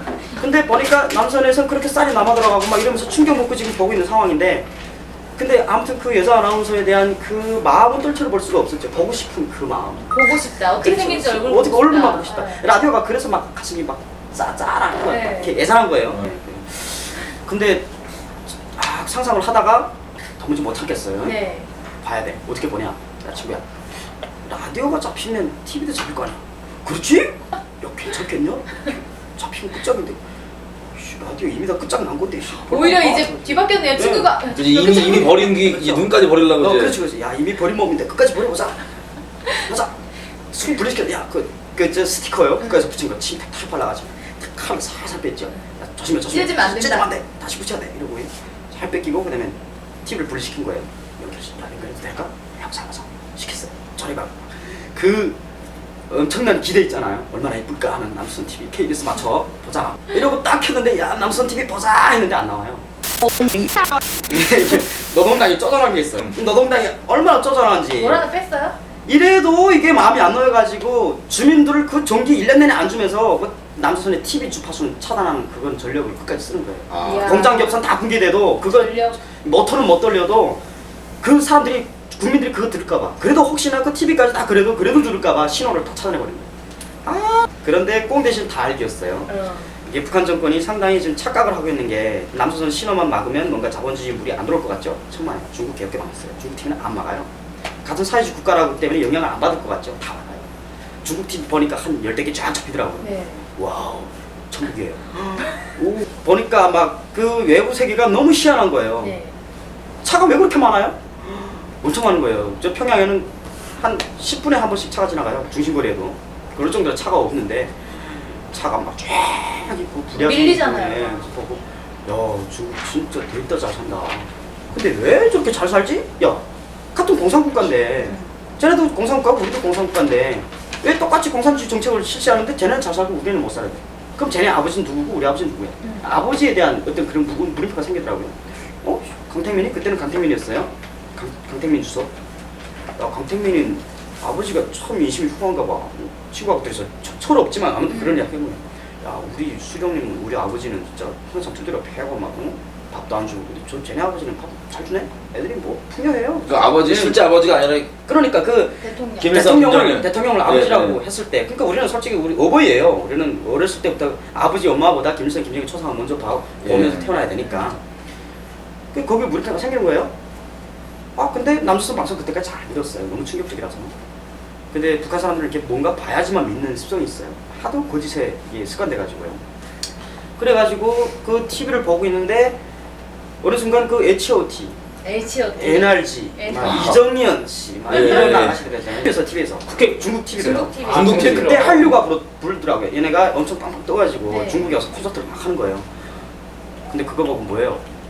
저 남자들이 머리가 온전하게 하나도 없었어. 다 새빨갛고 헐, 야야 남조선 사람들은 다 잡종인가 봐. 머리 색깔 봐 색깔 와 지금 왜 저러지? 지금 잠시만요. 제가 지금 이 머리 보시면 어때요? 이거 지금 밖에 상황 놓고 봐서 옵션이 없잖아요. 아주 그냥 군더더기 없잖아요. 그러니까 예. 무난하죠, 이 정도면? 어때요? 저는 무난해요. 여기다 보고 할 뻔했습니다. 예, 그래서 이제 그 네. 아주 충격 잡종인가 받았을 것 봐, 같아요. 가져오셨어요. 작동인가 봐. 예, 머리가. 걱정인가 봐. 근데 노래 부르는 건 더 가관이야. 애들이 막 그 술 먹고 나서 노래 부르나 봐요. 남조선 가수들은 다 술 먹었어. 애들이 이렇게 잔잔하질 않아. 막 미쳤어요 다들 이러고. 근데 걔네가 부르는 게 이런 정말 거잖아요. 빠졌어요. 아, 진짜 저것도 노래라고 부르냐? 남성 가수들한테 너무 미친 것 같아요. 그런데 더 충격적인 건 그렇게 미친 가수들한테 더 미친 중국 국민들이 더 그쵸. 말이 안 되는 열렬하죠. 거예요. 야, 같은 공산국가인데 우리는 지금 도저히 이해 안 되는데 중국 사람들은 뭐가 이해가 돼서 저렇게 막 빠빠 하면서 막 이렇게 막 정신 나가고 오 이상해. 뭐 그게 충격이었던 거예요. 근데 거기서 북한 사람, 전 북한 사람 입장에서 그거 단순하게 생각을 했던 게 일단 중국은 잘 사는 게 눈에 보여. 그러니까 믿겠어. 근데 남조선이 잘 산다는 건 내가 눈을 못 봐서 못 믿겠거든. 근데 그렇게 잘 사는 중국이 자존심도 없이 남한 사람들이 몇 명이 그 미친 사람들한테 아주 환호하고 있어. 그러면 남조선이 중국 사람들보다 더 잘 산다는 거 아니야? 이렇게 정답을 쭉 이렇게 판단하는 거야. 야, 친구야, 야. 추리가 아주 제법. 남조선이 그걸 잘 살 것 같은데? 그러니까 글쎄, 야, 봐봐. 중국 저렇게 잘 사는데 자존심도 없나? 저렇게 완전히 거의 잡종 같은 애들 있잖아. 그러니까 염색을 해가지고 염색이 아니라 그렇게 원래 머리칼이 그런 줄 알았어요. 서양식대로. 그래서 상당히 충격을 받았던 거예요. 아, 남선이 더 잘 사네. 그게 이해가 되는 거예요. 그게 남선 말이 그다음부터 믿어지는 거예요. 다 믿어지는 거예요. 다 믿어지는데 어느 날 아주 충격적이었던 하루가 있었죠. 네. 또 그날 또 나는 이대로 그 아나운서의 이쁜 목소리를 들으려고 또 배고픈 것도 있고 또 이어폰을 끼고 입을 뒤집어서 듣고 있어요. 근데 어느 날 이 아가씨가 실수를 해요. 아주 거대한 실수를 해요. 뭐요? 아, 그때 당시 김대중 대통령 마구 비난하더라고. 각하를 씹더라고. 나는 가슴이 철렁했어요. 아, 잡혀갈까요? 그렇게 이쁜 아가씨 진짜 그 연기는 대단하지만 다음날에 못 본다는 그 아쉬움. 나는 능지처참 당할 줄 알았는데 다음날에 또 나와요. 그러니까 원래 북한에서는 그 지도자를 욕하면은 그렇죠. 죽으니까 나는 그 기다리던 아나운서가 지금 대중형을 이렇게 씌운 거잖아요. 쉽게 얘기하면. 네, 나는 그 왕팬인데 다음날에 못 볼 수 있다고 생각을 해가지고. 그래 실수라고 생각하신 거구나. 나는 그 엄청난 실수였지. 이건 실수가 아니고 이건 죽길 각오한 거, 죽길 각오한 거지. 죽길 각오하고 범죄를 저지른 거예요. 그래서 야, 용감하기도 한데 여자가 뭐 이렇게 저렇게 용감하지. 근데 좀 진짜 우리 팬들을 위해서라도 좀 참아주지. 참아주지. 다음날에 능지처참 당하는 모습을 나는 그거 상상하면서도 참았는데 어떡해. 다음날에 또 나와. 또 씹어요 각하를. 참 남조선 지금 이해 못할라네. 야, 좋은 나라다. 나도 저렇게 하고 싶어. 갑자기 하고 싶은 거 있잖아. 나도 우리 장군님 씹고 싶은데? 나도 우리 장군님 씹고 싶은데? 지금 근데 아세요? 저는 봤어요 옆에서. 나 우리 장군이 씹고 싶은데 하면서 입이 바로 떨려. 나 봤어 지금 옆에서. 근데 감정 살아나신 거예요 지금 기억이 지금. 예. 씹고 싶은데? 씹으면 안 되잖아요. 아, 진짜 뭔가 씹고 싶어요. 아, 씹고 싶다. 근데 그 다음엔 들어보니까 황당한 거예요. 그 다음엔 다시 스스로를 돌아보게 되는 거죠. 그때야 나는 거울을 가지게 되죠. 어떤 진정한 거울. 그 거울은 이런 물리적인 거울이 아니라 그 나를 사람을 들여다볼 통해서. 수 있는 외부 세계를 통해서 우리 내부를 들여다볼 수 있는 어떤 비교점을 찾은 거죠. 네. 야, 내가 이렇게 못났네. 나한테 원래 인권이라는 게 있었네. 나한테 원래 그런 권리가 있었네. 난 왜 이건 누가 가져갔지? 왜 이러지? 그때야 왜라는 그게 생기는 거예요. 물음표가. 북한 사람들은 왜라는 게 안 생겨가지고 나는 그때 그걸 보고 왜 이렇게 생긴 거예요. 나는 왜? 쟤네는 왜? 우린 왜? 이렇게 돼버린 거예요. 그러면 거기서 막 혼란이 느껴지는 거예요. 혼란 막 느껴지고 막 이러면서 야, 그러면 도저히 희망이 없다. 그리고 김정일, 김정일이가 이런 추태도 왜 방송 들어보니까 막 장난 아닌 거예요. 뭐 그때 방송 들으면서 충격적인 게 많았죠. 뭐 김정일이 아들 장남인 김정남이가 무슨 마카오에 가서 무슨 도박하다가 잡히고 일본으로 미국고 가다 잡혀서 무슨 뭐이나 감옥 가고 뭐 막 나오더라고요. 들을 수도 없잖아요. 그러니까 나는 그걸 들어보고 장군님에 대한 식욕가 쫙 떨어지는 거예요. 장군님은 완전히 완벽한 신이었고 무오리의 신이었는데 이게 아니야. 아들도 하나 관리 못해. 예. 아들도 막 쌩 난리야. 여기저기 막 범죄를 저지르고 막 돌아다녀요. 그 들어보니까 또 와이프가 몇 명이래. 와, 우리 장군님은 진짜 솔직히 예수 그리스도는 여기 결혼 안 했잖아요. 신이 어떻게 결혼을 해요? 근데 아들이 그 와이프도 몇 명씩이나 있고 그것도 정식 와이프도 아니고 이게 신이 도저히 할 수 없는 짓이에요. 이거는. 예. 그럼 그 전에는 결혼했다는 생각 안 하셨어요? 아니 나는 북한 사람들은요 김일성, 김정일이에 대한 어떤 그 수령에 대한 그 가문이 공개된 것 그 이상의 내부 정보를 절대로 알 수가 없어요. 알면 또 안 돼요. 그런다면서요. 예, 신의 영역이기 때문에 그 영역을 침범하면 안 돼요. 나는 진짜 어릴 때 그 순진한 마음으로 김일성, 김정일이 진짜 방구도 안 끼고 밥도 안 먹는 진짜 최여정이 말 맞다나 숨만 쉬고 사는 그런 신비한 존재. 예, 신선인 줄 알았는데 그게 아니었어요. 병신. 뭔가 추잡해. 여자도 몇 명 있고 아들도 관리 못하고 그거 보고 야 저런 사람이었나? 마음속에 어떤 굳건하던 신의 그 기둥이 우르르 무너지는. 그러니까 절망과 허무와 또 불만과 이런 게 막 생기기 시작하는 거예요. 그래서 친구하고 둘이서 매일 그 씹고 싶은 김정일이를 속으로 씹었거든요. 입을 뒤집어 쓰고 장군님은 야 조그만 게 군대도 안 나갔다고 취업사는 건데 야, 그러고 우리 보고 10년 동안 군대 가라고 야, 좀 양심 없이 좀 뭐야 이러면 나 나가기 싫어. 도망치자. 도망칠까? 그럴까 해가지고 마지막에 그래도 야 도망치자 해가지고 12살인가 13살 때 그때 이야기를 얘 됐어요. 그래. 13살 때 지금 도망치겠다고요? 야 도망치자. 안 되겠다. 야 이제 봐라 이제 내년 있으면 우리 군대 졸업하지. 졸업하면 군대 나가지? 야 군대 안 나가면 잡아가. 그럼 10년 동안 안돼. 야 도망치자 빨리. 군대 나가기 전에 도망치자. 야 그래 도망치자. 그때부터 생각했어. 조그만 애들이 뭐 알아요? 중국이 어디 붙어 있는지 몰라요. 지도 일단 구해.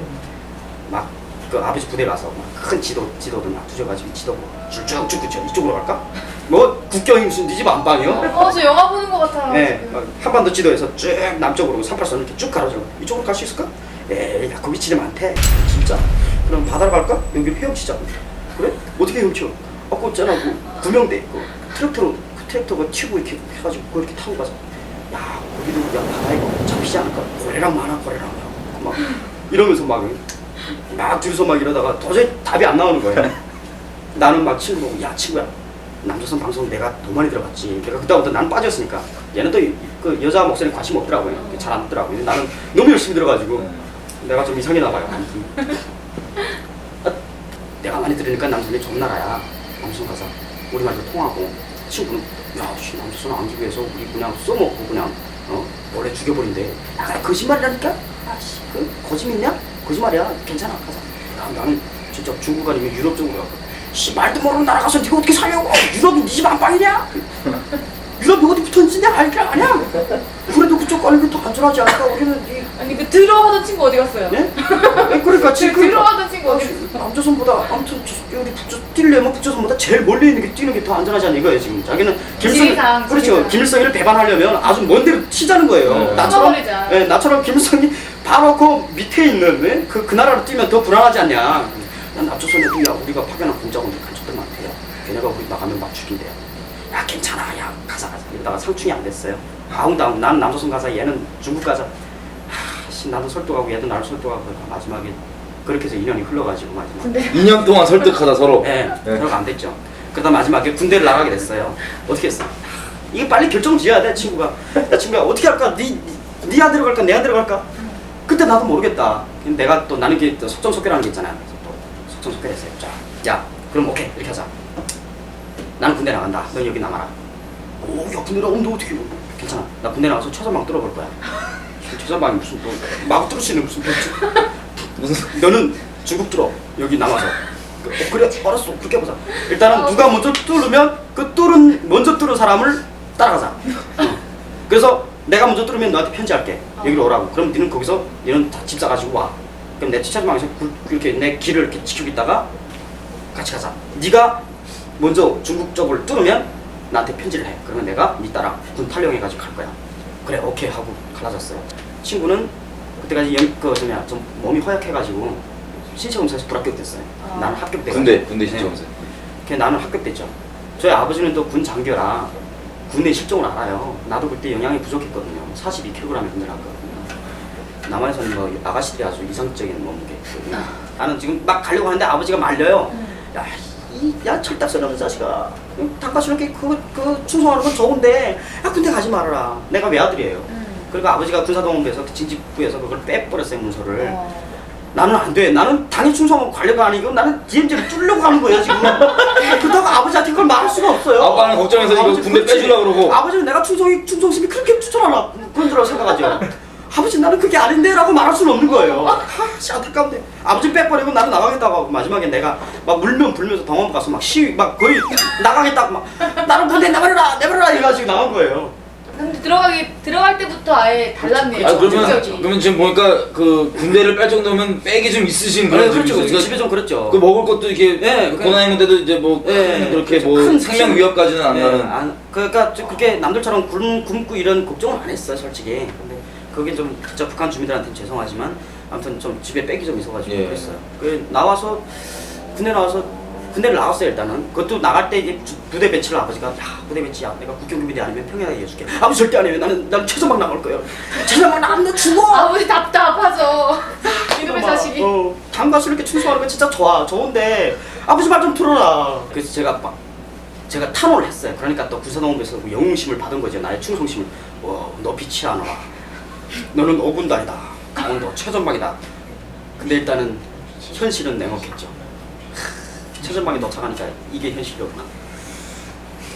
그 다음부터 나의 주식은 개불이었습니다. 나의 주식은 쥐였습니다. 본인이 잡아먹는. 그렇죠. 솔직히 쥐고기를 많이 먹었어요. 이게 사실 저도 이렇게 수용소에서 쥐고기를 많이 먹었어요. 네. 근데 고급이에요 사실은. 고급이에요, 진짜. 식당까지 다 씹어 먹고. 그렇죠, 말랑말랑 하잖아요. 말랑말랑해요. 예. 예. 나는 마지막에 구수하고. 나는 머리까지 다 씹어 먹은 게요. 예. 그 머리 씹을 때 상당히 막 소름 끼쳐요. 눈에 이렇게 툭 튀어나온 거예요. 근데 내가 어릴 때 마음이 그렇게 약했거든요. 막 잠자리 이렇게 애들이 잡아가지고 막 메뚜기랑 잡아가지고 구워 먹는 거 보고 저 야만들 막 이렇게 생각했어요. 그런데 그렇게 내가 마음이 약했던 애인데 나가서 어느 날 내가 쥐를 그 자리에서 이게 쥐도 또 가죽 뺏기는 요령이 있어요. 예? 이게 쥐를 죽여서 가죽 뺏기면 안 돼요. 예. 이게 죽어서 조금 지나면 시체가 꽉꽉 굳어져가지고 이게 뺏기기가 힘들어요. 그래서 살아있을 때 그리고 금방 죽었을 때 팔팔할 때 심장에 톡 뛸 때 그때 이게 가죽을 뺏겨야 되거든요. 근데 칼 없이 뺏기는 방법이 있거든요. 이렇게 쥐를 이렇게 뚝뚝 살아있는 거를 바지떨이다 몇 번 딱딱 머리에서 쇼크 시켜요. 쇼크 시키고 이게 찢어야 되잖아요. 근데 가죽이 진짜 세요. 근데 가장 약한 게 입이에요. 입부터 찢어버려요. 디테일한데. 죄송합니다. 그잖아요. 디테일한 거 지금 예. 아주 리얼해요 지금. 뺏겨서 이렇게 싹 하면 그냥 옷 뺏기듯이 뺏겨요. 입부터 이렇게. 네, 그렇죠. 입부터 쫙 해가지고 살짝 뺏기면 딱 뺏겨서 맞아요? 맞아요. 네, 그다음에 마지막에 꽁지가 잘 안 끊어져요. 이 꽁지를 딱 해놓고 돌에다 놓고 돌에다 딱딱딱딱 치면 꽁지가 딱 끊어지죠. 그래가지고 배는 또 되게 약해요. 여기 배 가죽이 톡 터지죠. 그러면 터져서 싹 긁어내는데 다 긁어내면 안 돼요. 거기 간이 있어요. 먹을만 해요. 네, 간, 심장 요건 아무리 작아도 다 씌워내려나요. 그리고 뭐 풀 있잖아요. 저 백지 비풀 이렇게 싹 배를 싸죠. 꽁꽁 묶어서 싸고 막대기를 그 밑구멍으로부터 이렇게 꽂아가지고 이렇게 여러 개를 쫙 꽂아서 꼬치처럼. 그렇죠. 꼬치처럼 해가지고 이렇게 구워 먹죠. 소금 배때기다 탁 치고 해가지고 이게 배극이 잘 없어서 그렇게. 근데 없어서 먹은 거 아니에요 사실은. 없어서 먹는 거죠. 여러분 지금 이렇게 좀 리얼하게 얘기하고 이 백유셉 씨가 성격이 되게 쾌활하셔서 그런 건데 사실 이게 혹시 모르시는 분들 위해서 말씀드리면 생존을 위해서 이게 없으면 이 단백질이나 이런 것들이 보충이 안 됩니다. 그렇죠. 생존을 위해서 불가피한 그런 선택이었습니다. 이 본인이 북한 주민들이 생존을 해야 되기 때문에. 이 정치원 수용소에 계신 분들도 그렇고 이게 생존을 위해서 지금 군대인데 선군 정치고 군대 가장 먼저 그걸 밀어주는데 군대에서 이랬을 정도면 여러분 그 일반 이 북한 주민들은 어떤 그 일을 겪으셔야 될지 한번 상상해 보십시오. 훨씬 더 심할 겁니다. 나는 제가 이런 쥐를 잡아먹는 이런 디테일한 이야기를 웃으면서 한다는 것도 참 저한테 감사하죠. 제가 살아왔고 그 지역 같았던 상황이 이미 추억이 됐다는 게 저한테는 참으로 다행이 아닐 수가 없어요. 그래서 이미 솔직히 이런 말을 이렇게 웃으면서 할 수 있을 수가 없거든요. 그렇죠. 저희들한테는 악몽이고요. 저희들한테는 아주 진짜 다시 생각하기조차 싫은 그런 아주 엄청나게 비참했던 그런 옛날의 기억들입니다. 2년 동안 있다가 도망을 쳤어요. 한 1년 반 되니까 제가 몸무게가 31kg랍니다. 상상을 안 가실 거예요. 근데 거의 죽기 직전이에요. 살들이 없어서 일어나지 못해요. 앉아있다가 이렇게 딱 일어나면 한 10분 동안 앞이 안 보여요. 새까매가지고 이렇게 빈혈이 오거든요. 그래서 앞이 이렇게 무대가 이렇게 쏙 잠겨지는 것처럼 새까매졌다가 한 10분 후에 쭉 열려요. 천천히. 눈이 이렇게.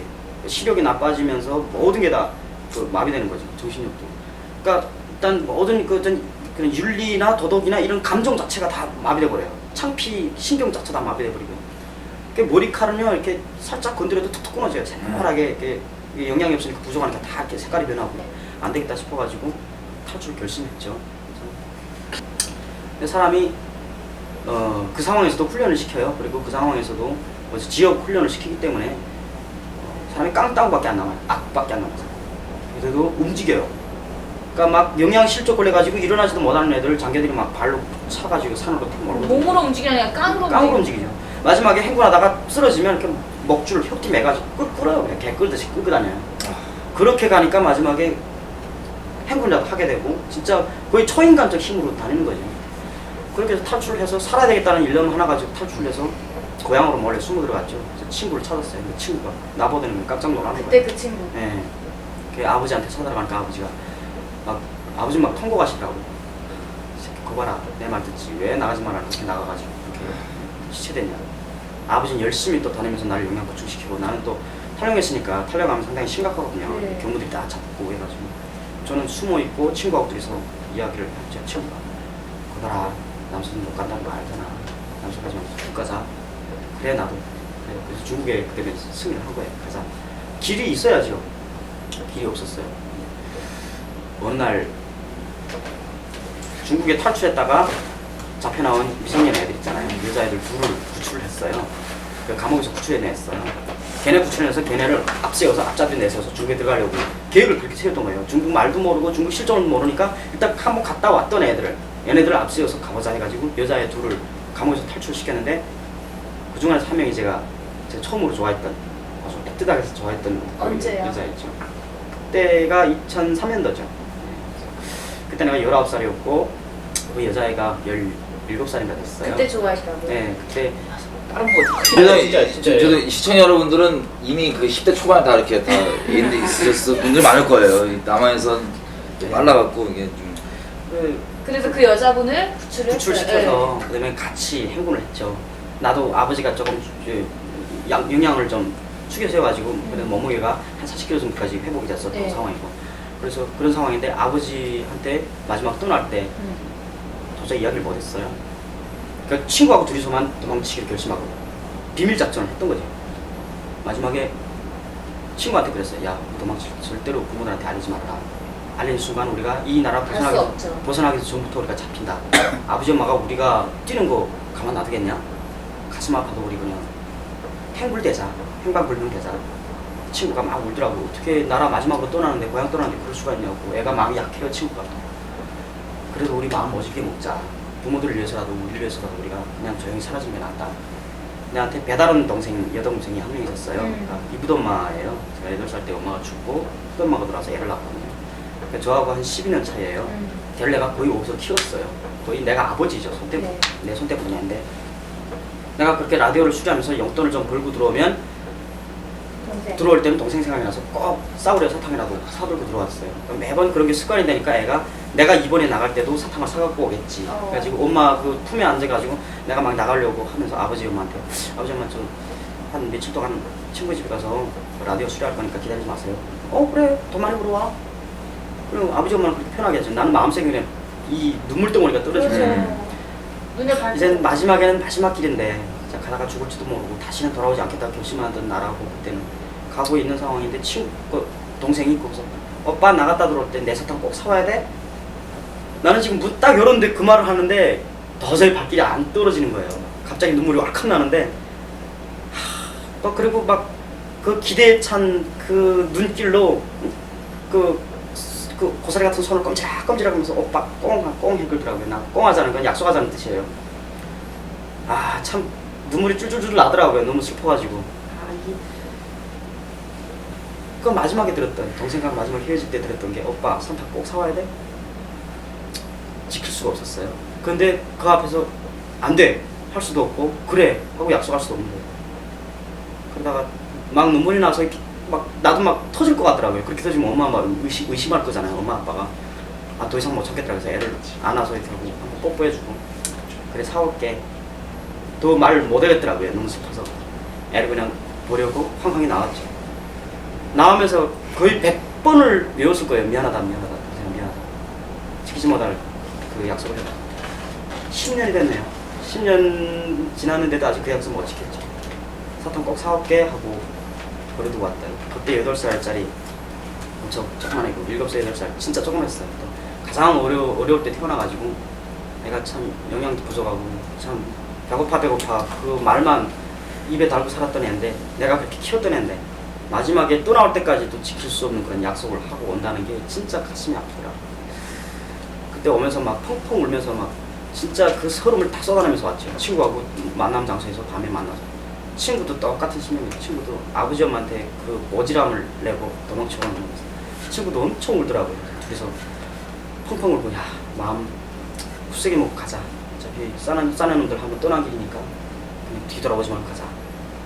그리고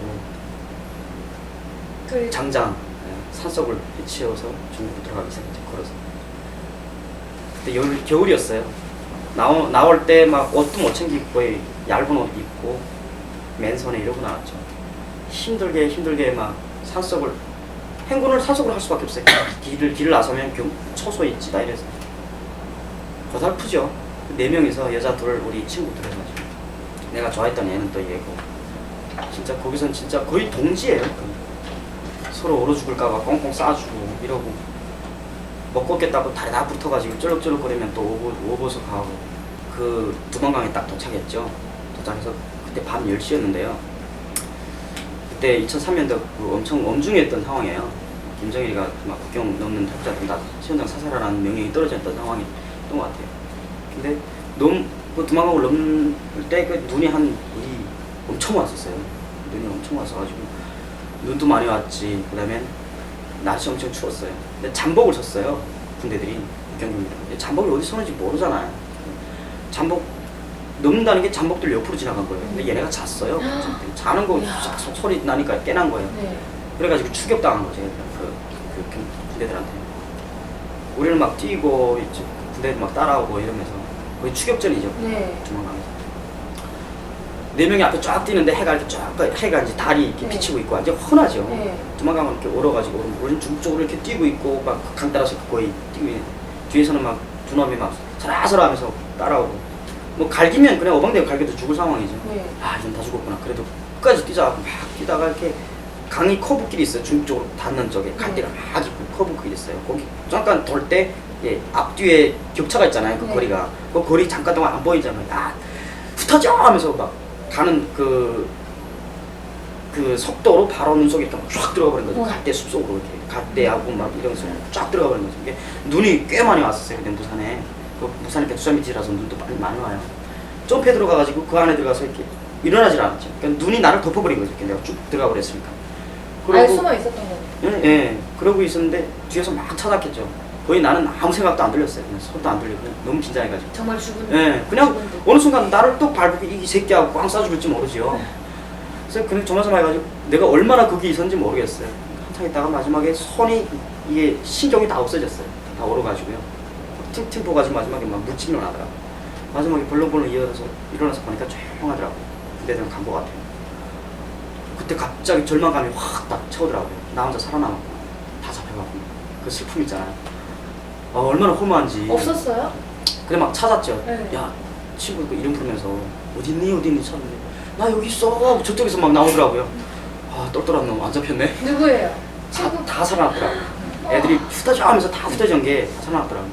야 이것들. 정말 감사하네요. 예, 이렇게 애들이 막 와서 했는데 저희들은 중국에 처음 건너왔잖아요. 아무것도 몰라요. 우리는 막 너무 슬퍼가지고 그때 막 눈물이 확 나는데 애들 부둥켜 안고 눈물을 흘리는데 막 그 망감이 눈물이에요. 망감이 겹치는.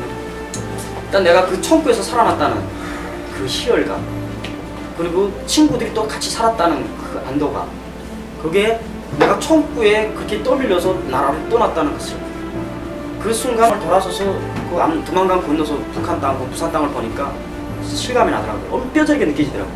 아 이제 저 고향인데 다시 못 가겠구나. 그리고 김정일에 대한 원망 그 김정일을 역하고 싶었던 뻑청 높이 정말 아웃을 외치고 싶은 그 목소리를 친구하고 둘이서 막 김정일이 개새끼 너 혼자서 잘 먹고 잘 살아라 이런 소리를 막 퐁퐁 통곡하면서 이야기를 한 거예요.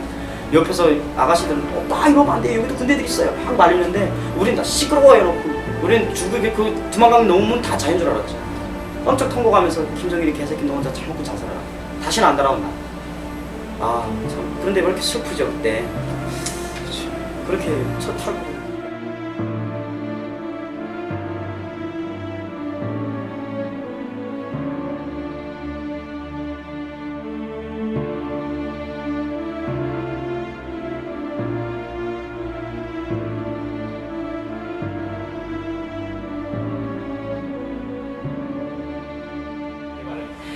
영원히 님이 이런 질문을 했어요. 그래서 북한이 한국 군복 25만 벌을 수입해서 전쟁 나면은 우리 군복 입고 아군인 척 하려고 한다는데 사실인가요? 이렇게 질문했거든요. 얘가 그러니까 그냥 간첩. 예 아니요로 대답하면 예입니다.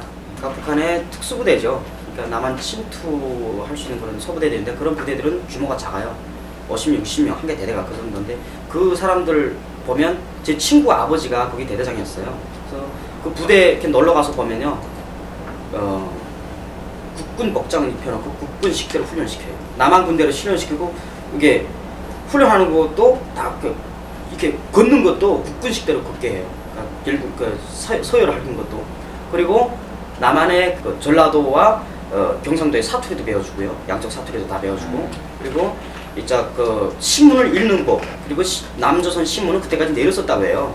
그래가지고 내려 쓰면서 그 내려 쓰는 법을 읽어야 된다. 근데 북한은 이렇게 건너 쓰거든요. 근데 그때까지 조선일보도 동아일보도 이렇게 내려 썼다고 하더라고요. 신문들로 내려 쓰고 또 한자가 많았대요. 그래서 한자 공부를 엄청 시켰어요. 왜? 남조선 들어가서 신문을 봐야 된다. 점령했을 때 그 신문을 안 보면 안 된다. 그 신문에는 한자가 많이 있기 때문에 한자 공부를 많이 해야 된다. 남한 군대 교육 네, 이런 걸 그렇죠. 확실히 받았네요. 확실히 그런 그 하는 부대가 따로 있죠. 그래서 규모가 얼마 정도나 되나요, 그러면? 글쎄요, 저는 뭐 전문가가 아니라서 규모까지는 제가 정확하게 밝히지 못하겠습니다만 대부분 보면 10만 정도로 보는 거로 해요. 특수부대, 특수배명반. 그러니까 그 10만이 다 한국 군복을 입고 그런 딱 한국식처럼 이렇게 한다는 말씀이시죠? 그렇죠, 그렇죠. 그 사람들은 전쟁 이전에 이미 내륙에 침투되는 거예요. 그러니까 이전선 형성하는 거죠. 북한은 전면전을 안 해요. 전면전 안 하고 국지전이나 유격전이나 부분전을 하는 거죠. 그래서 잠수함이라든가 아니면 이 AN2라고 하는 그 오토바 비행기가 있어요. 그 옛날 1차 대전, 2차 대전 때 쓰던 엄청난 그 후진 비행기. 근데 그게 레이더에 안 걸려요. 그리고 그게 저공 300m로 날거든요. 그래서 그게 또 되게 레이더에 안 걸리는 게 왜냐면 나무로 만들었어요. 혹은 플라스틱하고 이 천 재질로 특수 재질을 만들었기 때문에 인공위성도 잡기가 힘든 거예요. 근데 그런 비행기가 오히려 북한에는 비대칭 전력으로 위험한 거예요.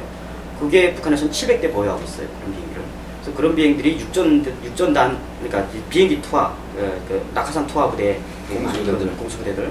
그래서 하늘 공중도 그런 식으로 해서 뿌릴 수 있고 바다도 그렇게 잠수함으로 상륙시킬 수 있고 지금부터 장거리 땅굴도 많이 들어오거든요. 그래서 그런 거의 그래가지고 내부에 이미 전력을 심어놓는 거예요. 이미 세팅을 해놓고 세팅해놓고 동시다발적으로 꽝 하는 거예요. 북한은 마음만 먹으면 특수부대나 이런 게 다 그냥 점령하겠네요, 한국. 뭐 쩔지 마세요 절대. 그런데 정말 하자고 나면 하는 거죠. 근데 그렇죠. 걔들도 뭔가 정치적으로 이익과 이런 걸 따지기 때문에 함부로 지르진 않는 거겠죠. 근데 뭔가 상황이 잘못됐을 때, 뭔가 아차 했을 때 그런 상황이 벌어질 수 있다는 거죠. 충분히 가능하죠. 근데 상상을 해보세요. 1000명만 우리하고 똑같은 국군 복장을 입고 국군 총을 듣고 M16 소총이나 이런 걸 들고 서울 시내에 1000명만 포진되면 누구도 못 잡아요. 이건 F-15K나 이지스함이나 첨단 무장 가지고 첨단 전력 가지고 뽑아낼 수 없는 거예요. 왜? 우리 북한군은 저예요. 양키가 아니거든요. 제 머리가 노란 것도 아니고요. 저는 똑같은 한국인이에요. 옷을 이민군복 입혀놓으면 이민군이 되고요. 국군복 입혀놓으면 국군이 되고요. 이런 사람들 1000명만, 이 사람들은 또 사투리까지 다 배워준 사람들. 이런 사람들 1000명만 서울에 포진시키면 과연 상황이 어느 정도로 치달을지 그거는 상상이 안 가죠. 우리가 생각한 것보다 더 심각해요. 그렇죠? 더 예. 뛰어나요. 이거는 뭐 조건이. 어떻게 우리는 되게 안보 정신, 우리는 그런 정신이 아예 없고 썩어 빠졌거든요 지금. 그래서 뭐 이런 일도 일어나면은 뭐 설마 이런 얘기 들어도 그냥 뭐 설마 그런 일 나겠어 하고 이렇게 살아요 그냥. 안보라는 게 참 지금 젊은이들한테는 상당히 막 구시대적이고 그쵸. 이제 낡은 냉전의 유물로 생각을 하는데 지금 편안할 수 있고 자기가 돈 벌 수 있고 자기가 강의를 들을 수 있는 이런 안온한 이런 환경 자체가 국가라는 이런 테두리가 있었기 때문에 그렇게 가능한 건데 그 국가라는 테두리가 붕괴된 그 이후에 이런 게 과연 가능할까? 그게 안 되거든요. 자기 소중한 사람들도 자기가 아니면 지키지 못해요. 내가 지켜야 된다는 생각이 있었는데 한국 사람은 그런 생각이 좀 없는 것 같긴 해요. JOTTA님이 남한의 선제 공격하면은 어떨 것 같아요? 하고 질문을 주셨어요. 남한이 먼저 선제 공격을 하는 예. 글쎄 너무 정치적인 발언 같긴 한데요. 뭐 정치적으로 떠나서 그냥 다 떠나서 제 그냥 개인 주견입니다. 말씀. 선제 공격. 글쎄요 이걸 듣고 어떤 분들은 또라이라고 이렇게 저 생각하지 마세요. 가장 철저한 방어는 공격이라는 말이 있습니다. 그런 말이 있어서요. 남한이 언제까지 일방적으로 두드려 맞고 자꾸 당해야 됩니까? 연평도 왜 언제까지 당하고 직설이도 못하고 계셔야 됩니까? 천안함 왜 46명 그렇게 차디찬 바닷속에다가 잠궈버리고 왜 우리들끼리 싸워야 됩니까? 북조선 보기에는 김정은 보기에는 너무도 통쾌하고 너무도 아주 행복한 일입니다. 여러분들이 지금 상황에서 싸우고 있는 이런 상황. 그래서 저는 자꾸 수세에 몰리면 자꾸 방어 입장에 서면 자꾸 쫄 수밖에 없다는 거예요. 쫄지 말라는 게 뭐예요? 때리려고 한번 시도도 해봐야 된다는 거죠. 그리고 전쟁은 일어나지 말아야 된다. 분명히 전쟁하면 우리는 남북과는 이기고 지구를 떠나서 다 불바다 돼서 없어져 버려요. 그러니까 우리는 전쟁을 하면 안 됩니다. 그런데 전쟁을 하기 싫다고 안 하는 게 아닙니다. 하고 싶은 사람들 꼭 있어요. 전쟁을 하지 않기 위해서는 쫄지 않게 만들어놔야 돼요. 그 사람들이 쫄게끔 만들어야 돼요. 그러니까 자기를 옵수이 보지 않게 만들어야 돼요. 적군한테. 절대로 허술하게 보지 말아야 됩니다. 그런데 그렇게 허술하게 보였어요, 북군은. 왜 자꾸 쫄았으니까. 자꾸 참았으니까. 참지 말아야 되는 거예요. 확실하게 두드려 패가지고 확실하게 버릇을 가르쳐줘가지고 다시는 못 떠들게 해야지. 그게 전쟁을 유일한 막는 길이지. 자꾸 평화를 원한다고 해서 전쟁을 피하면 어디까지 피해야 한다? 그거는 마지막에 나라를 버리는 그 정도까지 피할 수밖에 없습니다. 어찌 보면 공격도 필요하고 저는 그렇다고 생각합니다. 그래서 늦은 시간까지 네. 사실 저도 북에서 왔지만은 오늘 여셉 씨 우리 말씀을 통해서 나도 사실 굉장히 우리한테 교훈을 주는 것 같아요. 사실. 예. 감사합니다. 정말 지금 하신 말씀들과 이 내용들이 직접 그거에 대해 발언하셔서 여러 가지 지금 나누신 내용들을 보면 우리가 정말 듣고 깨달아야 될 부분이 참 많습니다. 그리고 남한에 있는 사람으로서 이 지금 말씀하신 대로 지금 정신적으로나 이런 뭐 우리가 지금 군대 얘기를 계속 하니까 안보적으로도 보면 사실은 우리는 아예 그냥 전쟁하면 끝장날 거예요. 아예 청년들 생각 없어요. 아예 생각 없고 설마하고 아무 대책도 없고 이런 그냥 어떻게든 잠깐 문제 있으려고 그러면 대충 뭐 그냥 퍼줘 뭐 이런 식으로 맨날 끝나거든요. 그래서 이런 것들에 대해서 진짜 우리 민족이 또 아시다시피 지난 5천 년 동안 전쟁 역사가 얼마나 많았습니까? 유일하게 지금 평화 있는 게 지금 50년인데 참 위태위태합니다. 오늘 정말 저도 되게 심각하게 많은 얘기를 많이 받아들이고 있고 저희 이 인사이드 NK 방송이 지금 4회밖에 안 됐지만 정말 가면 갈수록 더 값진 이야기를 많이 듣고 있거든요. 혹시 다음에 정말 또 기회 되면은 저희가 2부작으로 다음에 또 그렇죠. 연이어서 이야기를 더 네. 드려야 될 것 같아요. 너무 네. 아쉽게 뭐 다음에 이 또 백예셉 씨가 좀 더 저는 와서 좀 지금 보니까는 이걸 지금 깔려다가 여기 시작하려다 끝났는데 저는 정치가도 아닙니다. 저는 어떤 종교적인 편향적인 이야기 뭐 그런 마음도 없습니다. 그렇지만 그래도 제가 재산 말씀드리실 때 대한민국은 나에게는 더욱 소중합니다. 누구보다 소중합니다.